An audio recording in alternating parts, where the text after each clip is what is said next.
Nama pedang ini Naga Puspa. Selamatkan dia.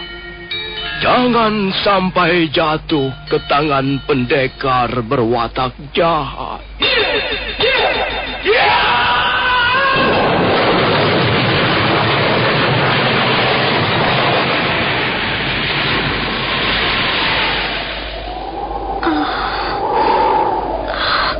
Kakang Kamandanu, kau masih juga tidak percaya bahwa aku mencintaimu.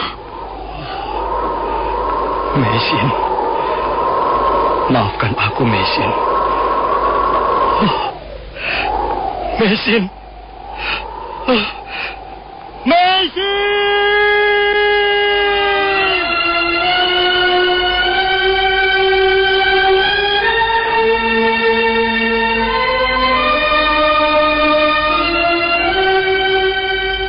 Tutur Tinula.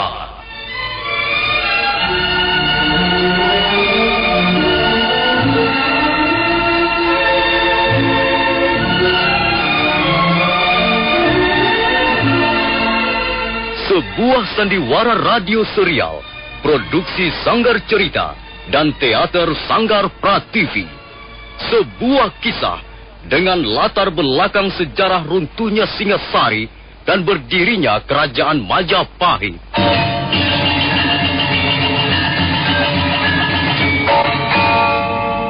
Sandiwara ini didukung oleh pemain-pemain radio yang sudah ternama. Ferry Fadli, Ivone Rose, dan Eli Ermawati.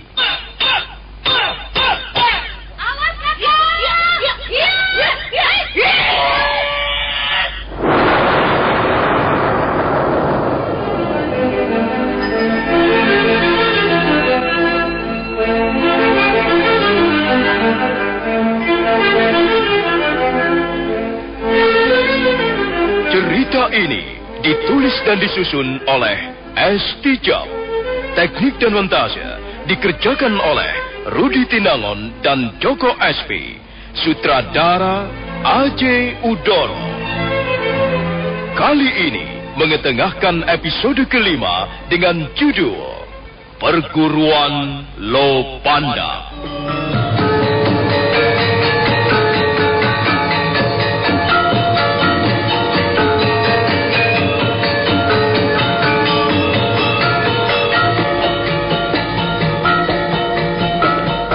Dalam seri ke-121 ini didukung oleh para pemain Ferry Fadli sebagai Arya Kamandanu, Eli Ermawati sebagai Meisin, Hari Akik sebagai Empu Hanggareksa, M. Abud sebagai Arya Dwi Pangga, Lukman Tambose sebagai Empu Tong Bajil, Margaret sebagai Dewi Sambi, dan Asdi Suhastra pembawa cerita.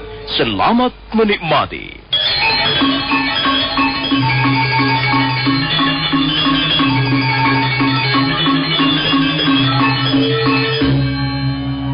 Rumah kediaman Empu Bajil cukup luas. Di sekelilingnya dipagari batu kali yang disusun rapi. Arya Dwi Pangga menunggu di ruangan pendaba, duduk di atas lantai yang terbuat dari batu bata merah. Orang yang bernama Empu Bajil itu pastilah orang yang berpangkat dan dihormati oleh pemerintah Kediri. Rumahnya saja dijaga ketat puluhan prajurit. Arya Dwi Pangga ternyata tidak perlu menunggu terlalu lama. Dia terkejut. Pintu berukir yang menuju ke bagian ruangan lain terbuka. Dewi Sambi muncul mengiringi seorang laki-laki bertubuh cebol. Di tangan kanan laki-laki itu tergenggam sebuah tongkat yang panjangnya kira-kira 2 kali panjang badannya.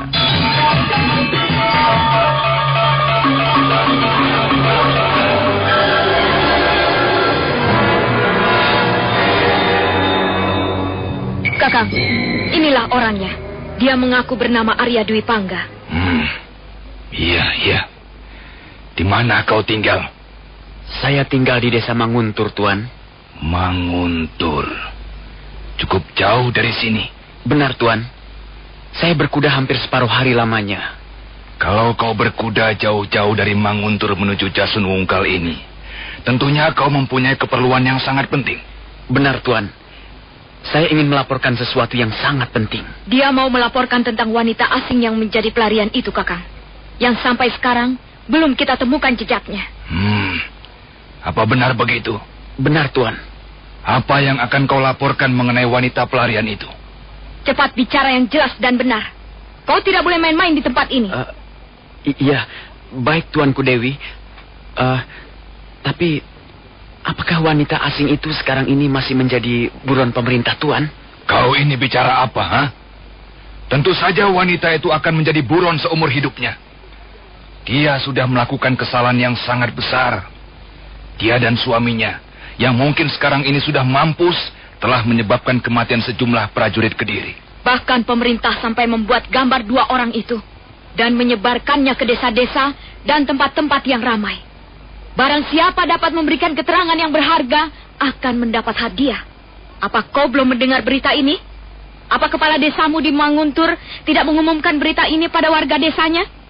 Kalau kepala desa itu berani melakukannya, Manguntur bisa diberi tanda hitam. Kepala desanya bisa dipecat, dibawa ke pengadilan negeri untuk diperiksa kesetiaannya. Maaf, Tuan. Saya kira kepala desa Manguntur tidak melakukan tindakan ceroboh seperti itu. Justru saya sendiri mendengar berita ini dari seorang kawan. Dan kawan saya itu mendengar langsung dari kepala desa. Baik. Sudahlah. Jangan berpanjang lebar. Sekarang katakan apa yang kau ketahui mengenai wanita pelarian itu. Apakah kau telah menemukan mayatnya terkapar di jalan? Atau melihatnya di suatu tempat keramaian umum? Atau apa? Katakan. Iya. Memang, Tuan. Saya melihat wanita asing yang menjadi buron pemerintah Kediri itu. Bahkan saya mengenal namanya. Dia bernama Maisin. Sekarang ini dia tinggal di desa Kurawan. Kurawan? Kurawan yang letaknya berdekatan dengan Manguntur maksudmu? Benar, Tuanku Dewi. Kalau begitu, pasti ada seorang warga desa Kurawan yang telah menyembunyikannya. Benar, Tuanku Dewi. Wanita pelarian itu memang tinggal di rumah salah seorang warga desa Kurawan. Kurang ajar sekali orang itu. Berani dia menampung seorang pelarian. Apa dia tidak takut dihukum berat? Tunggu. Saya masih belum selesai bertanya. Kau jangan dulu memotong pembicaraanku, Sambi. Siapa nama orang yang telah bertindak terlalu bodoh itu, Arya Dwi Pangga? Dia adalah ayah saya sendiri, Tuan. Namanya Empu Hanggareksa.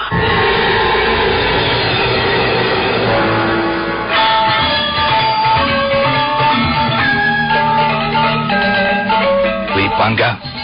Iya, Tuan. Kau tidak main-main, bukan? Keterangan yang kau berikan ini benar, bukan? Kau tidak bermaksud menipu atau menjebak kami, bukan? Tidak, Tuan. Tidak. Saya berkata benar. Saya berani membuktikannya. Baik. Kau boleh menunggu di luar sekarang. Baik, Tuan. Tunggu. Kau tahu, selama ini sudah ada beberapa orang yang memberikan keterangan pada kami tentang wanita pelarian itu. Dan ternyata keterangan mereka itu tidak benar. Entah apa alasannya. Tapi yang jelas, kami telah dibuat kecewa dan marah. Dan orang-orang tolol itu semuanya telah dihukum berat. Karena telah berani mempermainkan pemerintah Kediri. Mereka mengharapkan upah dari keterangan yang mereka berikan. Tapi justru sebaliknya, mereka malah dicambuk atau dipotong lidahnya.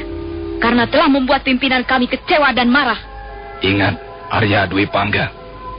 Kami sudah tidak sabar lagi. Kalau kali ini pun keterangan yang kau berikan tidak benar, maka aku tidak akan mengampunimu lagi. Kau tidak akan dicambuk, dipotong lidahmu atau kakimu, atau tanganmu. Tapi kau akan kupancung.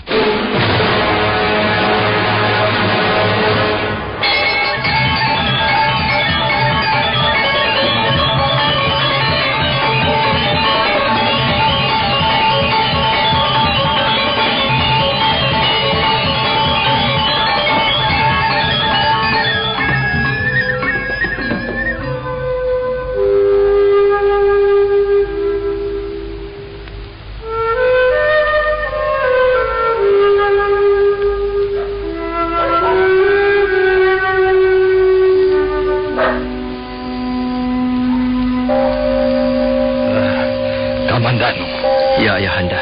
Sudahlah. Kau harus bisa melupakan peristiwa itu. Jangan hiraukan pekerti kakakmu Arya Dwi Pangga. Aku sendiri tidak habis pikir. Mengapa kelakuannya seperti orang edan begitu? Mestinya dia bisa bersikap lebih dewasa. Karena sudah berkeluarga dan punya momongan. Tapi sudahlah.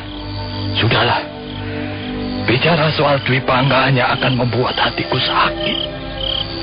Lebih baik kita bicara yang lain saja. Istrimu apa sudah tidur? Entahlah, Ayahanda. Mungkin sudah. Tadi sore Nyi Rongkot mengadu padaku. Katanya selama ini kau tidak mau tidur satu ruangan dengan istrimu. Iya, memang benar, Ayahanda. Saya tidur di ruangan tidur saya sendiri. Kami tidur terpisah. Mengapa begitu, Kamandanu? Maisin itu sekarang sudah menjadi istrimu. Suami istri harus tidur dalam satu ruangan agar para dewa memberkati perkawinannya. Mengapa Ayahanda mempersoalkan tidur? Bukan tidurnya yang aku persoalkan, Kamandanu, tapi hubunganmu dengan istrimu itu. Hubungan suami istri harus selaras, harus akrab, seperti seekor singa dan hutan belantara, seperti langit dan Mega Kartika, seperti malam dengan ketenangan hati. Di mana istrimu tidur, kau harus tidur pula di dekatnya. Tidak, Ayahanda. Saya tidak bisa tidur dalam satu ruangan dengan istri saya itu. Bahkan saya sama sekali tidak pernah merasa sudah punya istri. Hah? Kamandanu, kau tidak boleh bicara seperti itu, Le. Sekarang ini kau sudah resmi menjadi seorang suami. Kau punya tugas dan kewajiban sebagai seorang suami. Dan kau harus dapat melindungi istrimu. Dapat memberikan perasaan aman dan bahagia padanya. Dapat memberinya kesenangan-kesenangan. Baik kesenangan lahir maupun kesenangan batin. Kau tidak bisa seperti masih bujangan dulu, Kamandanu. Memang mudah bagi Ayahanda untuk mengatakan apa saja yang menyangkut masalah perkawinan kami. Tapi sayalah yang menjalankannya. Sayalah yang merasakannya. Sayalah pelaku utamanya. Dan saya tidak mungkin membohongi diri saya sendiri, Ayahanda. Iya. Kau memang tidak perlu membohongi dirimu sendiri. Tapi apa salahnya kau berbuat baik untuk menyenangkan hati istrimu? Hah? Apa susahnya tidur dalam satu ruangan bersamanya? Tidak, Ayahanda. Saya tak akan pernah bisa tidur satu ruangan bersama Maisin. Kamandanu. Tunggu sebentar, Ayahanda. Saya belum selesai bicara. Rasanya sulit sekali untuk merasa dekat. Apalagi tidur dalam satu ruangan dengan Maisin. Entahlah. Setiap kali saya berada dalam satu ruangan dengannya, saya merasa ada orang lain ikut tinggal bersama kami. Dan orang itu adalah Kakang Dwi Pangga. Ya, tapi itu kan hanya perasaanmu saja. Memang itu hanya perasaan saya saja. Tapi bukankah manusia hidup dengan perasaannya? Dan perasaan itu telah mengganggu ketenangan batin saya setiap kali saya berada dalam satu ruangan bersama Maisin. Saya tidak pernah merasa hanya berdua saja, melainkan berempat. Di belakang saya terasa kehadiran Arya Dwi Pangga. Dan di belakang Maisin, saya lihat almarhum suaminya mengintip pertemuan kami dengan kerlingan mata yang penuh sindiran tajam. Nah, apakah yang bisa saya peroleh dari wanita yang katanya sudah menjadi istri saya itu, Ayahanda? Ya, baiklah. Aku bisa memahami betapa pahitnya perasaan. Tapi kau harus bisa bersabar, Le. Tidak bisa, Ayahanda. Saya sudah mencobanya, tapi tidak bisa. Saya mencintai wanita itu dengan sepenuh hati saya. Tapi saya tahu dia tidak akan pernah mencintai saya. Dia sudah menjadi milik masa lalunya. Sudah menjadi milik nasibnya. Seperti ada suatu kekuatan yang menghalang-halangi persatuan kami dan berusaha menghancurkan persekutuan kami. Dengar dulu, Kamandanu. Apa yang kau alami itu sebenarnya hanyalah gambaran-gambaran pikiranmu sendiri. belum tentu mengandung suatu kebenaran yang asasi. Belum tentu Mesin tidak mencintaimu, atau paling tidak berusaha untuk mencintaimu. Percayalah kata-kataku ini. Suatu ketika, kalau kau selalu bersikap baik, tidak menyakiti hatinya, dia akan menjadi milikmu seluruhnya, seutuhnya. Kau harus mencoba dan mencoba untuk mengadakan pendekatan secara wajar. Baiklah.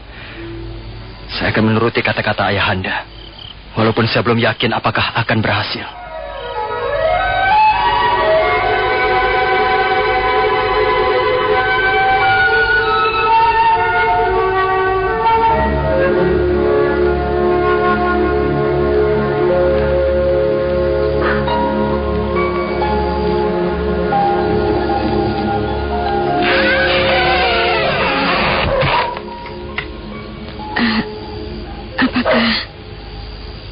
Dingin, Kakang? Tidak. Kabut mulai turun dan udara dingin sekali. Kalau kau dingin, pakailah selimutku ini, Kakang. Tidak. Aku tidak dingin. Aku mau tidur. Apa yang akan kau lakukan, Kakang Kamandanu? Oh, iya. Mungkin kata-kataku terlalu lirih, sehingga kurang jelas terdengar. Kukatakan aku mau tidur. Aku lelah dan membutuhkan istirahat. Tapi kau mau tidur di mana? Di bawah, di jogan, di lantai ini. Mengapa? Mengapa kau harus tidur di bawah, Kakang? Jogan ini cukup bersih. Dan selai tikar pandan yang masih baru ini, kukira cukup hangat untuk tidur. Tidak. Kau tidak boleh tidur di bawah. Kau tidak boleh tidur di lantai. Mengapa tidak boleh? Kau tidak perlu mengurusi tidurku. Kalau mengantuk kau tidur saja di atas ranjang itu. Tidak. Aku tidak mau. Aku tidak enak kau tidur di bawah. Rumah ini memang rumah ayahmu. Rumahmu. Tapi janganlah kau berbuat semena-mena begitu. Aku tersinggung, Kakak. Mengapa soal tidur saja jadi repot begini? Kau tidur saja di situ. Ada alas kepala, ada selimut. Biar aku tidur di sini. Aku sudah biasa tidur seadanya. Bukan hanya kau yang bisa tidur seadanya. Aku pun bisa tidur di atas lantai yang dingin, tanpa selimut, tanpa alas kepala. Sudahlah, jangan ribut. Ini sudah malam. Ayo kita tidur. Tidak, Kakang. Kalau kau tidur di bawah, kau sama saja dengan mengusir aku. Mesin, aku tidak pernah mengusirmu. Bahkan ketika kau kabur dari rumah ini, akulah yang mencarimu ke sana kemari. Kau jangan berpikir macam-macam dan jangan selalu salah paham. Kalau kau tidur di bawah, aku pun akan tidur di bawah. Jangan, Mesin, jangan. Kau tidur di atas. Aku tidak mau. Aku suamimu. Aku harus berbuat sebaik-baiknya untuk istriku. Aku harus mampu menjadi pelindungmu. Aku harus bisa menyenangkan hatimu, membahagiakanmu. Tapi dengan berbuat seperti ini, kau justru telah membuatku lebih menderita.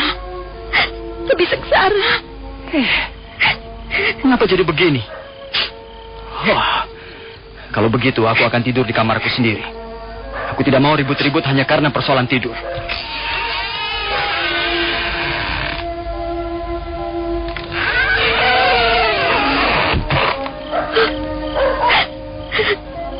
Kakang Kamandanu, aku tahu kau masih kecewa, kau masih sakit hati. Karena itu, aku akan terima keadaan ini. Aku akan menyabarkan diri. Aku tahu kau adalah suami yang baik. Suatu ketika kau pasti akan berubah. Suatu ketika kau pasti akan mau percaya bahwa sesungguhnya aku mencintaimu.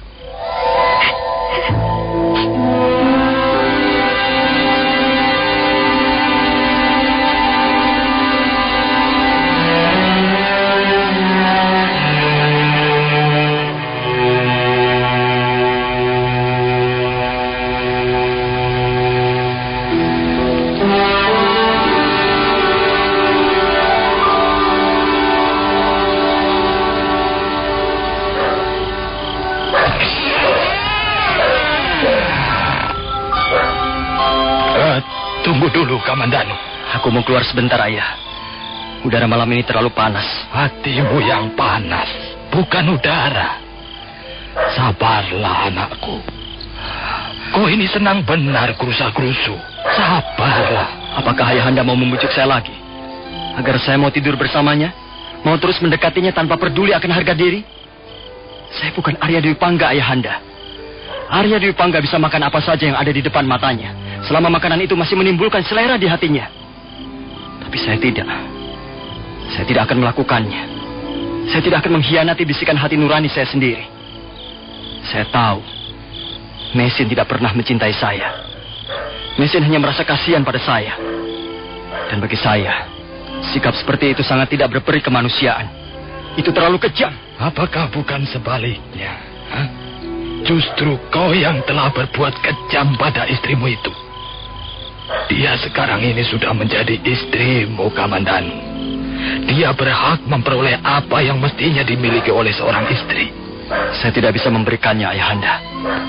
Paling tidak untuk saat ini. Saya tidak bisa. Mengapa hatimu sekeras batu? Mengapa sikapmu seperti sepotong kayu kering yang mudah patah? Maaf, Ayahanda. Kamandanu.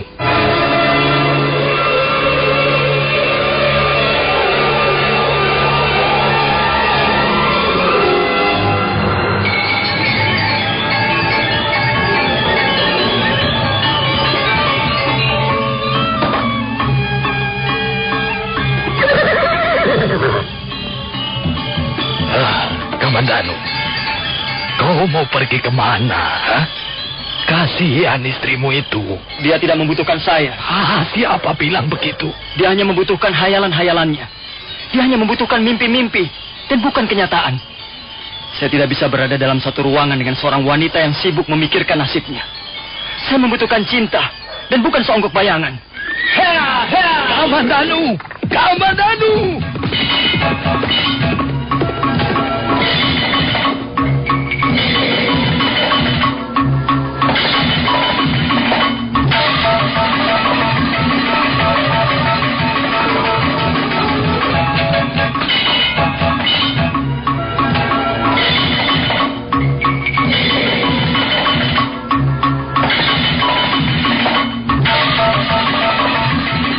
Derap kuda yang ditunggangi Arya Kamandanu segera lenyap di balik keremangan malam. Kabut tipis yang dingin turun menyapu lembah, menenggelamkan desa Kurawan yang terlelap dalam tidurnya. Empu Hanggareksa kembali masuk ke rumahnya. Sementara itu Arya Kamandanu memacu kudanya di atas jalanan berbatu. Dengan tegar, laki-laki itu duduk di punggung kudanya yang lari bagaikan terbang melintasi pohon-pohonan.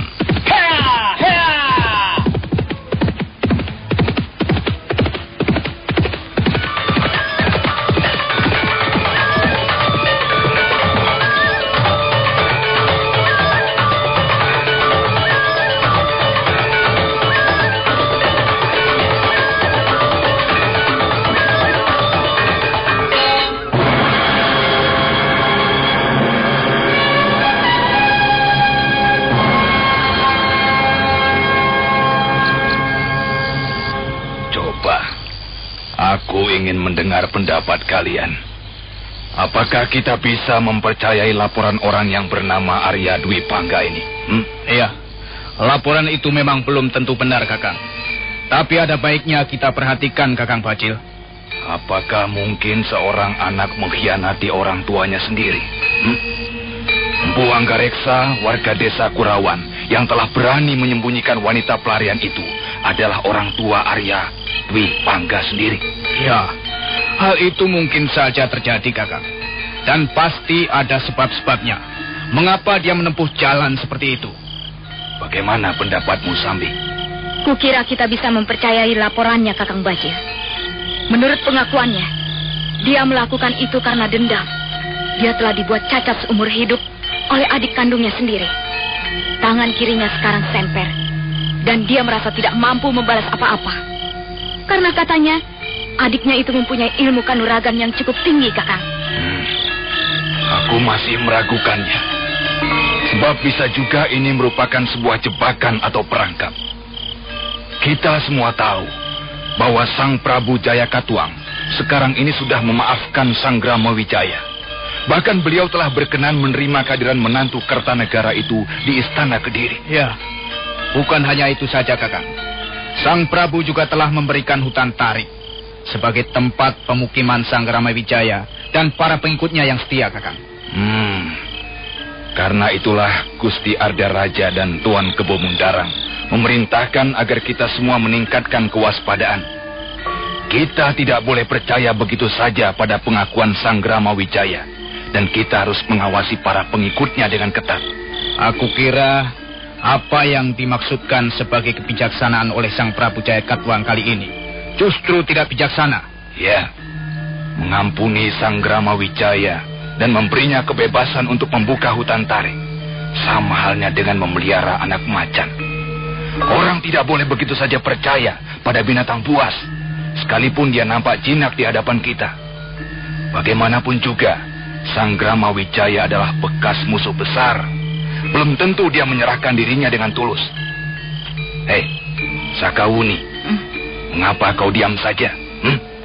Kau pun mempunyai hak untuk menyuarakan pendapatmu. Aku ingin menjadi pendengar yang baik. Bagaimana pendapatmu tentang laporan itu? Apakah kita bisa mempercayainya? Aku jijik melihat orang yang bernama Arya Dwi Pangga itu. Apa maksudmu, Sakawuni? Mengapa orang seperti itu harus hidup di muka bumi ini? Mengkhianati orang tua sendiri sama saja dengan berkubang air comberan. Dia mempunyai alasan yang kuat untuk itu. Perbuatan seperti itu hanya akan dilakukan oleh seorang manusia yang tidak lagi waras otaknya. Dia menaruh dendam. Dia ingin membalas dendam terhadap orang yang membuat tubuhnya cacat. Tapi mengkhianati orang tua sendiri adalah perbuatan manusia setengah iblis. Sakawuni, kau bukannya menjawab pertanyaan yang diajukan Kakang Bajil, kau malah memaki-maki orang yang bernama Arya Dwi Pangga itu. Apa maksudmu? Kau pikir aku punya maksud apa? Maksud apa, Dewi Sambi? Kurang ajar. Perempuan cengik, kau mencari gara-gara denganku. Aku hanya tidak senang mendengar mulutmu yang usil berdebah. Kau cantik. Kau mempunyai penampilan yang cukup cantik. Tapi rupanya kau tidak bisa merawat harga dirimu dengan baik. Kau konyol dan kau murahan. Oh, Dewi Sambi. Bukan hanya Dewi Sambi yang bisa marah dan tersinggung. Bukan hanya Dewi Sambi yang bisa berkata-kata kasar. Aku pun bisa. Tapi apa perlunya bertarung dengan kata-kata? Rugi bertempur hanya dengan omong-omong kosong. Sakawuni, kalau kau ingin mengadu ilmu kanuragan, keluarlah. Kita berlaga di halaman. Diam! Kau Sambi dan kau Sakawuni, apa kalian berdua sudah tidak memandang aku sebagai pimpinan di sini? Kalian seenaknya saja mengumbar mulut. Aku tidak suka itu. Kalian tidak perlu merasa jago. Kita semua adalah kawan seperjuangan. Kita berdiri di bawah bendera yang sama. Tak ada gunanya bertengkar dan saling menantang. Sudahlah, Kakang Bajil. Lebih baik kita kembali ke persoalan semula. Marilah kita merencanakan segala sesuatunya sehubungan dengan laporan Arya Dwi Pangga itu. Tak ada yang perlu direncanakan lagi, Adi Renteng. Sekarang juga kita berangkat. Kumpulkan orang-orang. Sebelum tengah malam nanti, kita sudah harus tiba di Kurawan.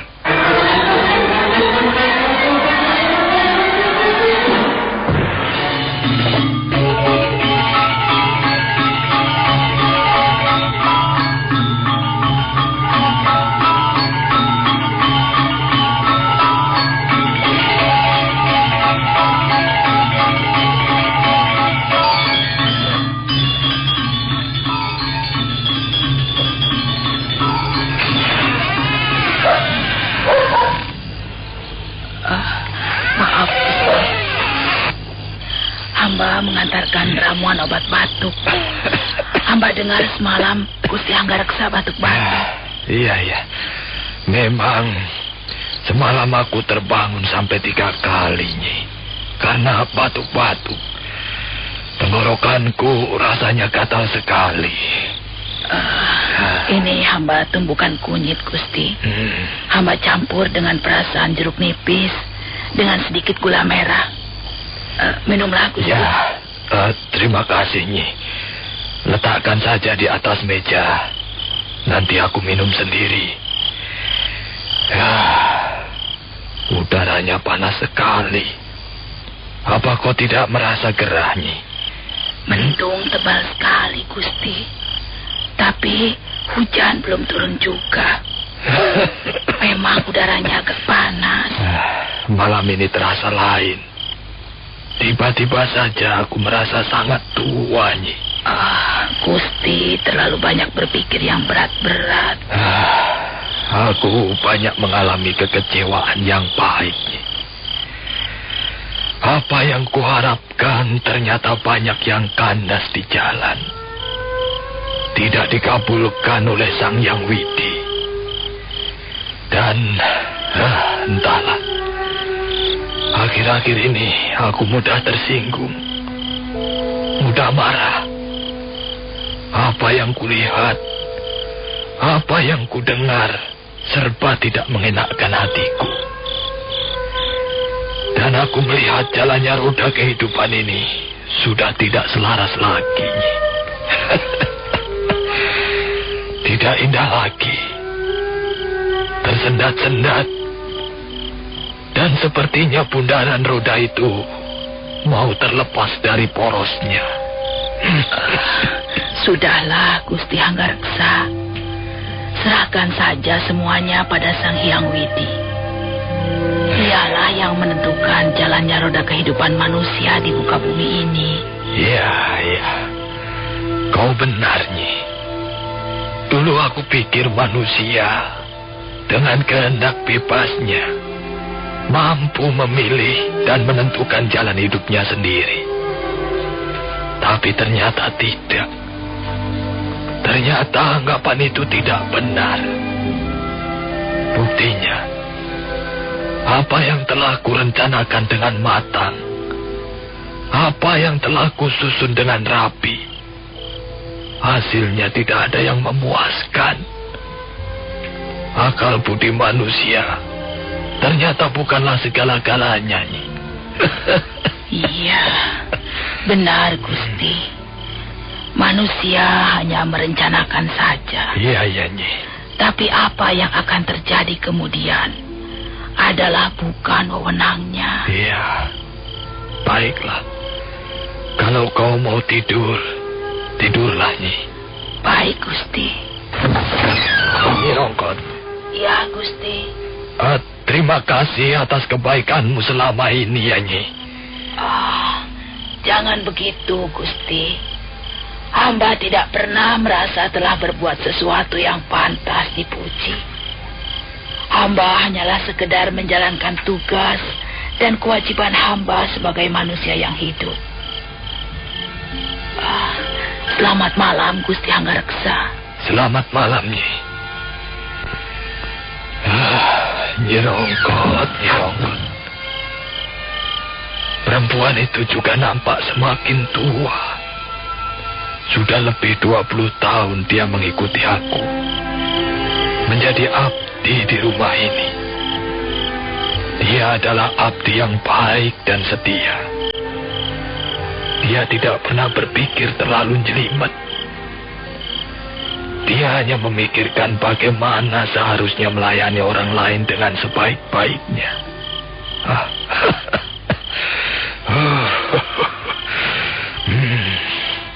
Panas benar malam ini. Apakah udaranya yang panas? Atau hanya perasaanku saja? Baiklah. Aku mau keluar sebentar. Mungkin di halaman terasa lebih sejuk.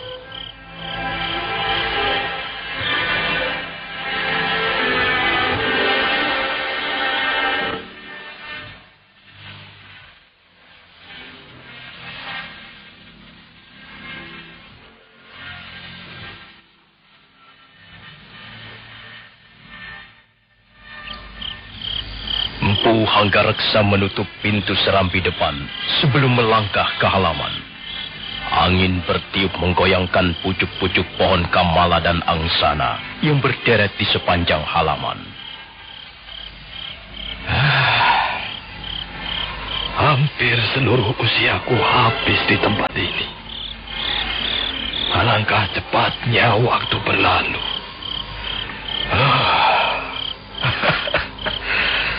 Mengapa tiba-tiba aku terkenang kembali ke masa-masa yang silam?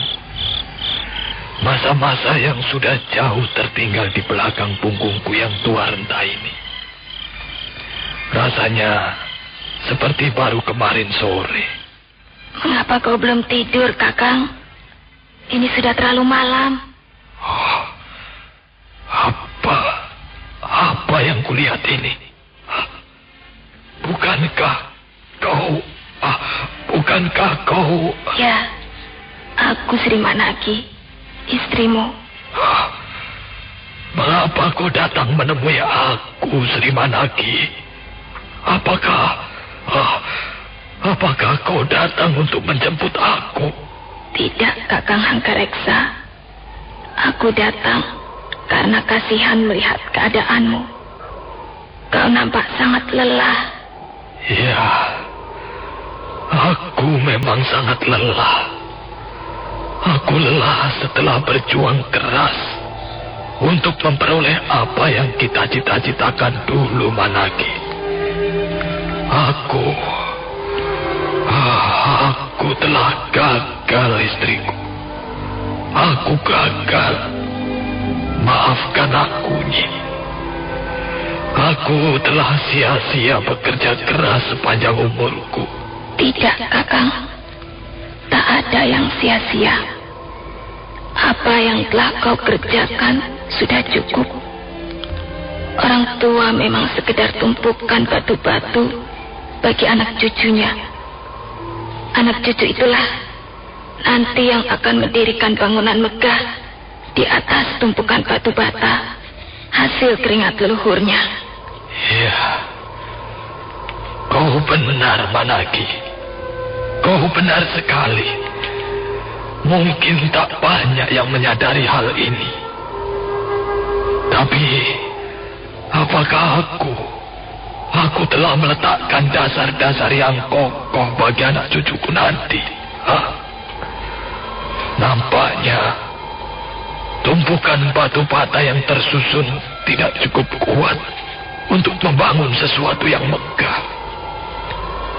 Bahkan sekarang aku melihat sendiri, tumpukan batu bataku sudah bergelimpangan jatuh ke sana kemari.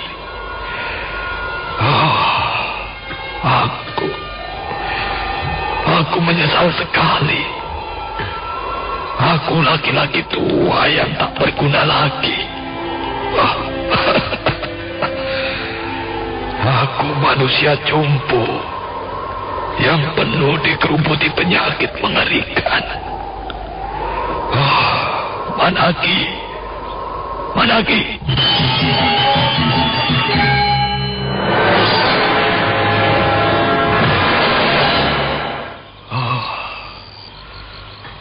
Rupanya pikiranku telah mengacaukan hatiku. Tidak ada siapa-siapa. Hanya aku sendiri. Hanya rasa kecewa yang getir yang masih tinggal.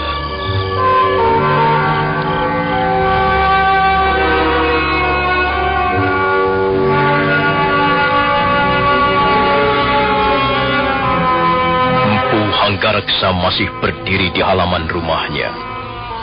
Dia segera melangkah perlahan ketika angin mulai bertiup kencang. Orang tua itu berjalan menuju sebuah ruangan yang cukup besar yang terletak di sebelah kanan rumahnya.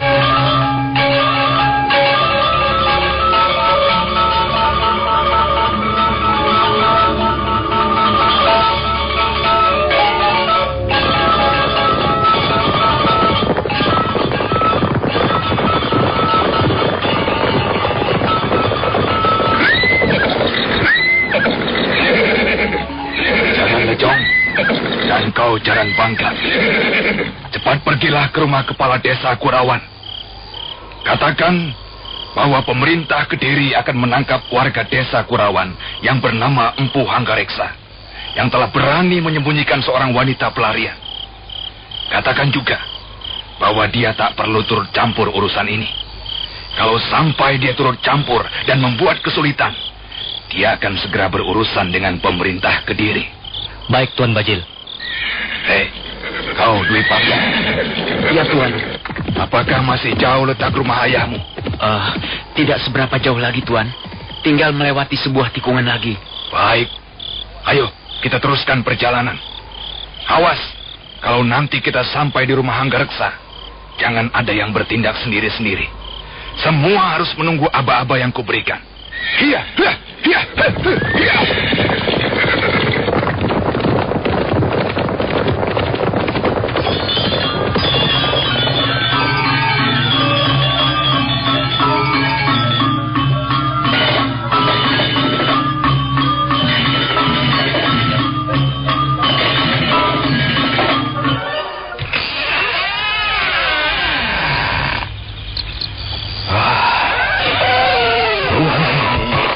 Mengeluarkan asap lagi.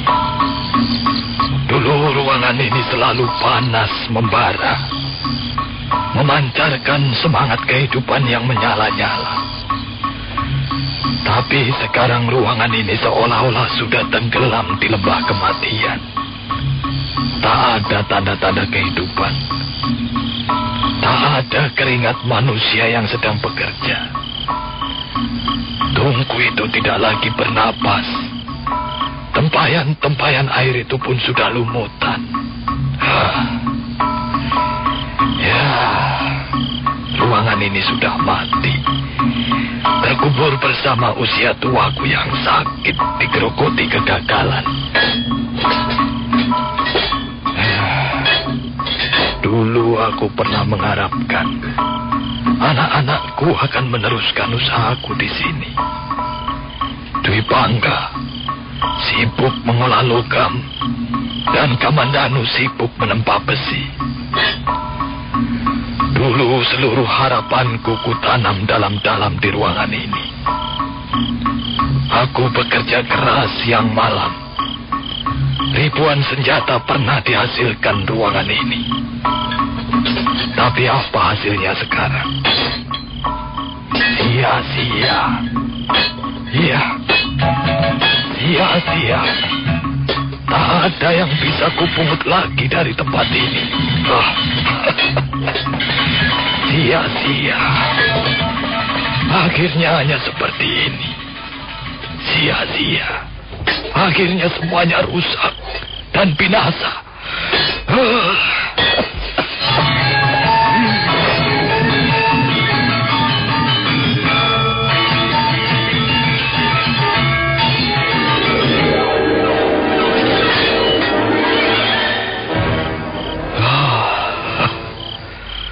Mengapa dulu aku harus bekerja mati-matian, menghabiskan hampir seluruh usiaku, kalau akhirnya hanya akan berhadapan dengan kesia-siaan, kegagalan yang menyakitkan.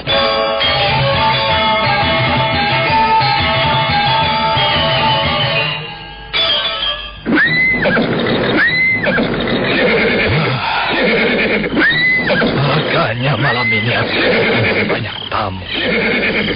Dan sepertinya mereka datang bukan untuk suatu maksud yang baik. Hai, Bu Hanggareksa, keluarlah dari rumahmu. Lebih baik kau menyerah. Rumahmu sudah dikepung rabat. Lebih baik kau tidak mengadakan perlawanan. Siapa orang-orang itu? Dan apa maksudnya mengepung rumahku? Siapapun mereka itu, pastilah bukan datang dengan maksud-maksud yang baik.